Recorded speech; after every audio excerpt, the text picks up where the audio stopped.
Hi friends, இன்னைக்கு மதியம் சாப்பிட்றதுக்கு நான் என்ன சமைச்சேன்னு பார்க்கலாம். இன்றைக்கி மதியம் சாப்பாட்டுக்கு மீன் குழம்பும் மீன் வறுவலும் பண்ணியிருந்தேன். இந்த ரெண்டு ரெசிபியும் ஒரு ½ அன் ஹவர்க்குள்ளவே ரொம்ப ஈஸியாகவும் ரொம்ப டேஸ்ட்டாகவும் எப்படி பண்ணுறதுன்னு பார்க்கலாம்.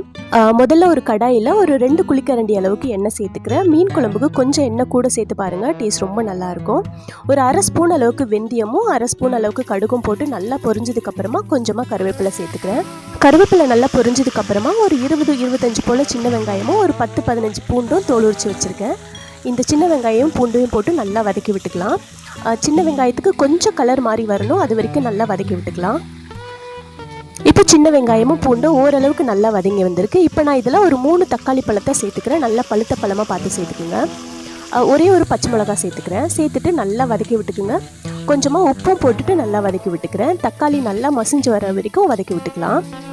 இப்போ பாருங்கள், தக்காளி நல்லா வதங்கி வந்திருக்கு. இப்போ இதில் நான் குழம்பு மிளகாய் தூள் மட்டும் சேர்த்துக்க போகிறேன். வேறு எந்த மிளகாய், தனி மிளகாய், தனியாக தூள்லாம் இல்லை. வெறும் குழம்பு மிளகாய் தூள் ஒரு 3லேருந்து 3.5 ஸ்பூன் அளவுக்கு சேர்த்துக்கலாம்.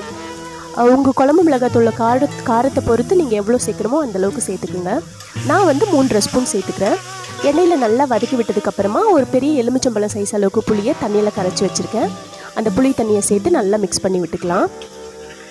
இப்போ உப்பு காரம் எல்லாம் செக் பண்ணி பார்த்துக்கலாம். இப்போ மூடி போட்டு இந்த குழம்பு நல்லா கொதிக்கட்டும். கொதித்த உடனே நம்ம மீன் சேர்த்துடலாம்.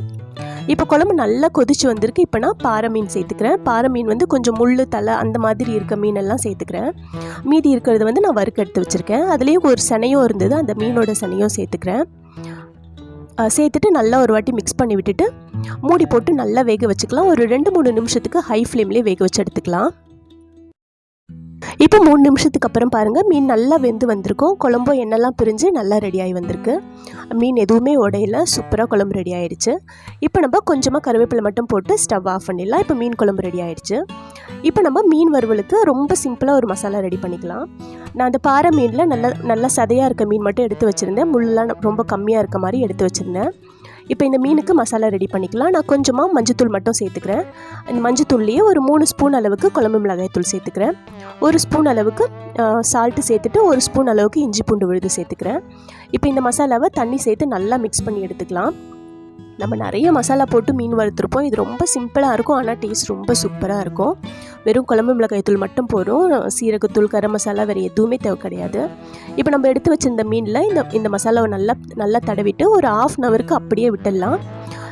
அதுக்கப்புறமா இந்த மீனை நம்ம வறுத்து எடுத்துக்கலாம். மீனில் எல்லா பகுதியிலையும் படுற மாதிரி நல்லா தடவி எடுத்துக்குங்க. இப்போ நான் எல்லா மீன்லேயும் மசாலா தடவி வச்சுட்டேன். ஒரு ½ அன் ஹவர் அப்படியே இருக்கட்டும், அதுக்கப்புறமா வறுத்து எடுத்துக்கலாம். இப்போ நான் மீன் வறுக்கிறதுக்காக ஒரு இரும்பு தோசைக்கல் வச்சுருக்கேன். இதில் தேவையான அளவு எண்ணெய் சேர்த்துக்கிறேன். எண்ணெய் நல்லா காய்ச்சதுக்கப்புறமா மீன் சேர்த்துட்டு ஸ்டவ்வை மீடியம் ஃப்ளேமில் வச்சுருங்க. இப்போ நான் எல்லா மீனையும் சேர்த்துட்டேன். வாசனைக்காக கொஞ்சமாக கருவேப்பிலையும் மேலே தூவி விட்டுக்கிறேன். ஒரு பக்கம் நல்லா வெந்ததுக்கப்புறமா திருப்பி போட்டு இன்னொரு பக்கமும் வேக வச்சு எடுத்துக்கலாம். இப்போ மீனை 2 சைடும் திருப்பி போட்டு சூப்பராக வறுத்தெடுத்தாச்சு. மீன் வறுவலும் ரெடி ஆகிடுச்சு. அவ்வளோதான் ஃப்ரெண்ட்ஸ், இன்றைக்கி எங்கள் வீட்டு மதியம் சாப்பாட்டுக்கு ரொம்ப சிம்பிளான ஒரு மீன் குழம்பும் ஒரு மீன் வறுவலும் பார்த்தோம். இந்த 2 ரெசிபியும் செய்யறதுக்கு ரொம்ப ஈஸியாக இருக்கும், ஆனால் டேஸ்ட் ரொம்ப சூப்பராகவே இருக்கும். கூடவே கொஞ்சம் ரசமும் வச்சுருந்தேன். இந்த 2 ரெசிபியும் கண்டிப்பாக நீங்கள் ஒரு நாள் வீட்டில் ட்ரை பண்ணி பாருங்கள். அப்புறம் நீங்கள் நம்ம சேனலை ஃபஸ்ட் டைம் பார்க்குறீங்கன்னா நம்ம சேனல் சுமிதா சிம்பிள் சமையலை சப்ஸ்கிரைப் பண்ணிக்கோங்க. அப்புறம் பெல் ஐக்கான் கிளிக் பண்ணி ஆலும் கொடுத்துக்குங்க. நாளைக்கு இன்னொரு சூப்பரான வீடியோவில் பார்க்கலாம். பாய்.